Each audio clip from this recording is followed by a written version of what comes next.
Ce projet est né de la convergence de plusieurs initiatives. D'une part, la commune de l'Arche, qui s'est engagée dans une démarche vis-à-vis des personnes à besoins spécifiques et qui a notamment réalisé le superbe projet de l'AMENA, cette résidence pour handicapés.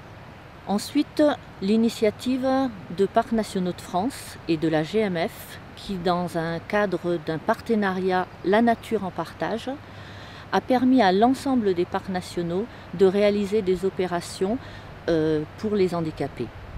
La région PACA et le Conseil général des Alpes de Haute-Provence se sont aussi associés à cette opération.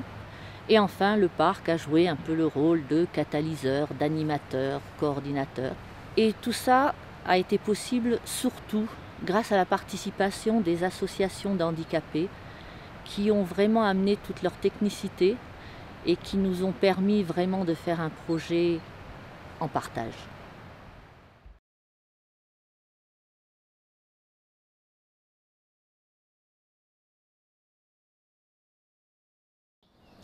Oui, la commune de l'Arche a mené une politique sur le tourisme handicap en travaillant en partenariat avec le parc du Mercantour pour la création d'un sentier accessible aux personnes à mobilité réduite et aux 4 handicaps.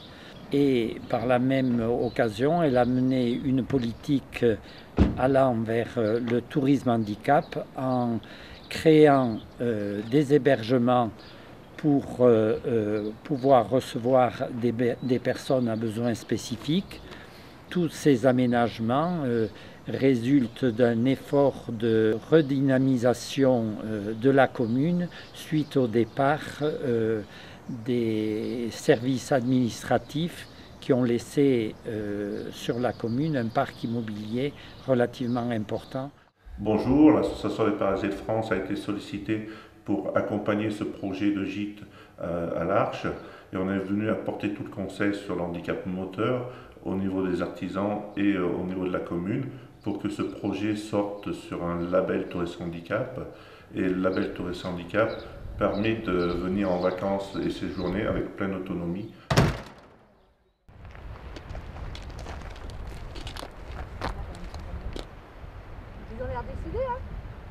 Dans le cadre de ce projet Une nature en partage, nous avons mis en place une technologie qui va permettre aux personnes handicapées, et particulièrement les personnes mâles et non-voyantes, de pouvoir découvrir la nature et particulièrement le vallon du Lausannier en quasi-autonomie. Voilà, donc là, Handy Ecoguide a détecté qu'on était à proximité d'un point d'intérêt en fait. Alors, on a détecté à la fois la position du visiteur grâce au GPS, puis on a détecté que le point remarquable était sur sa gauche parce qu'on a un compas électronique. Donc on lui dit, voilà, fais quelques pas vers la gauche, on l'emmène jusqu'au point d'intérêt très précisément, et à partir de là, on va pouvoir déclencher d'autres contenus en fonction du comportement du visiteur. Nous voilà maintenant sur les terres de celui que tout le monde appelle ici les 3 arbres, somptueux face à la rivière au cœur de la prairie. Faites-en le tour et comptez les troncs. Et tant que vous y êtes, touchez son écorce et sentez son grain sous vos doigts. On essaye de rendre la nature accessible à tout le monde.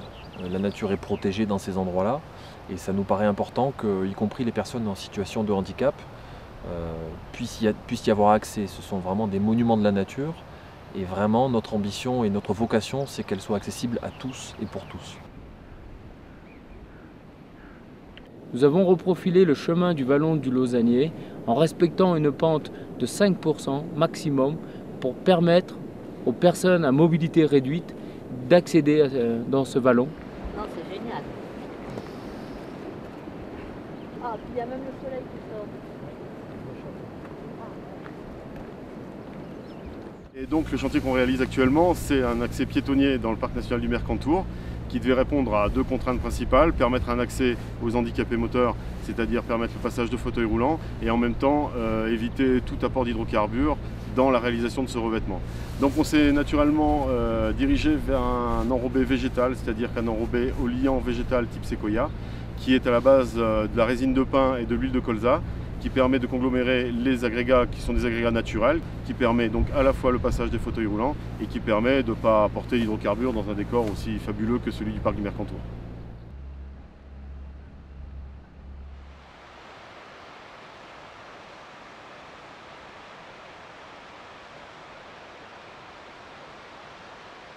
Ce projet est exemplaire tout d'abord parce que je crois que c'est un des premiers en France aussi élaboré, aussi poussé pour les 4 handicaps en fait, à la fois le handicap mental, le handicap visuel, le handicap auditif et le handicap moteur.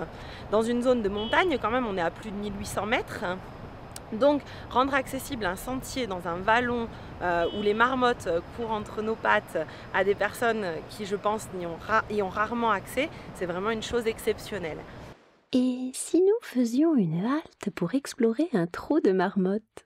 À cet endroit, le long de la rivière, mais aussi à droite du chemin que nous suivons, il n'y a quasiment pas d'arbres.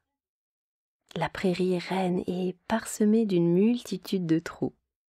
Il y en a un, juste sur le bord du chemin, à droite. Vous devriez sentir un petit tas de terre. C'est la terre que la marmotte a sortie quand elle a fait son trou.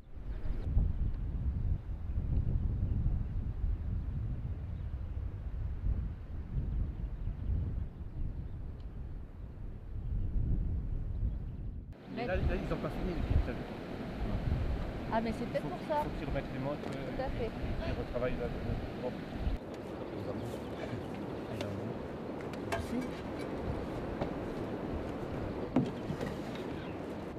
Essaye de mettre une vis là.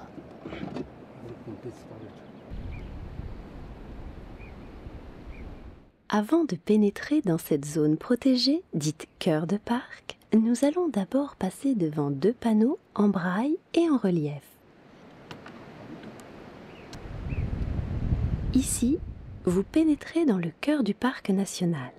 C'est un lieu unique, reconnu comme exceptionnel par sa biodiversité, ses paysages, sa faune, sa flore, un véritable joyau. Un espace dont la nature est protégée par des gestionnaires comme Jo ou Guy, que nous rencontrerons plus loin. Ils nous invitent à la découverte de ce territoire préservé pour les générations futures. En étant déficient visuel, on est obligé de compenser par les autres sens. Donc c'est le sens au niveau de l'audition. Donc c'est vrai que tout à l'heure, en étant au bord de la rivière, c'est vrai que ça me plaît d'entendre la rivière et on arrive à s'apercevoir, si on écoute bien le bruit de la rivière, s'il y a des pierres ou pas, parce qu'en fait c'est au bruit de l'eau, c'est différent si la rivière est plate, si c'est plat, si l'eau coule sur du plat ou s'il y a des pierres au milieu. Alors ensuite on compense également au niveau du toucher. Et c'est vrai que voir comment est faite cette bergerie entre son toit qui est fait grâce à du bois et les murs qui sont faits grâce à des pierres, mais en fait ça nous permet de prendre conscience vraiment de comment c'est constitué. Et c'est merveilleux, on vous a vu tout à l'heure à côté du Mélèze, on avait l'impression que vous racontiez à Nicole.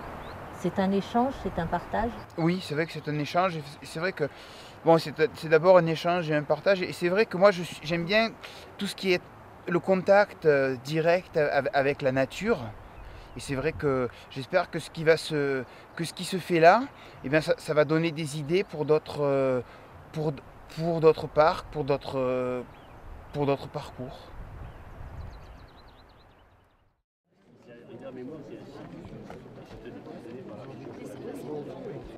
Allez, qu'on te reconnaisse au moins. Je crois qu'on peut couper, Jean-Marie. Ça y est, c'est bon? C'est bon. Voilà. Voilà, on réapplaudit. Merci à vous. Alors, Parcs nationaux de France a décidé de décliner dans tous les parcs nationaux français des réalisations sur le partage de la nature au profit des personnes handicapées. Aujourd'hui, c'est dans le Lausannier, dans le Mercantour, mais demain, c'est en Vanoise, après-demain, à Port-Cros. Voilà, on ne peut pas concevoir une politique de la nature et de sa protection sans une préoccupation éthique. C'est cette préoccupation que nous manifestons aujourd'hui. Voilà, donc là on voit bien que sur le bloc il y a une partie un peu plus granuleuse et une partie un peu plus lisse, c'est ce qu'il est en train de découvrir. Ce projet, bien sûr, il permet à la GMF de contribuer à une œuvre d'intérêt général, que nous considérons comme telle. Mais c'est aussi, en effet, comme vous le soulignez, ça a aussi une vocation interne, parce que nous sommes engagé aussi dans des programmes liés à la diversité et à l'accueil de salariés handicapés, par exemple. Donc c'est tout à fait cohérent pour nous de mettre en valeur en externe cette action pour le handicap par rapport à ce que nous faisons en interne dans ce domaine. Il reste beaucoup à faire et j'ai l'occasion de le dire, ce que je souhaiterais, c'est que ce qui est aujourd'hui une grande première, une belle innovation dans le cadre du parc du Mercantour, devait être, je sais qu'au niveau des parcs nationaux, vous y travaillez avec le président et avec la GMF, devienne une banalité, une évidence. Donc espérons que là c'est une première pierre et qu'on va avancer vite.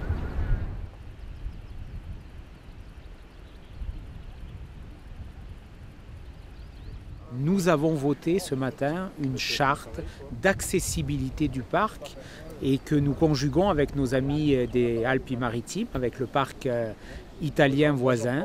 Et puis tout au long de ces années à venir, dans le cadre de cette charte, nous allons favoriser l'accessibilité des sites, mais aussi accessibilité des bâtiments d'accueil. Les maisons du parc seront toutes progressivement rendues accessibles et nous voulons développer les partenariats, la coopération avec les associations, comme nous l'avons fait ici avec l'Association des paralysés de France et l'Association à perte de vue.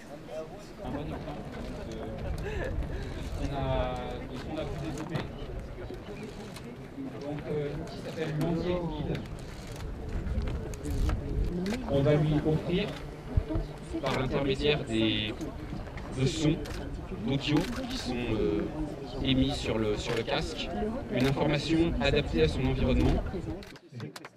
Mesdames, Messieurs, alors que notre pays est confronté à des défis majeurs, les valeurs de solidarité et de respect des différences, les valeurs de la République, sont toujours essentielles et nous prouvent une fois de plus que ce qui nous rassemble doit être plus fort que ce qui nous sépare.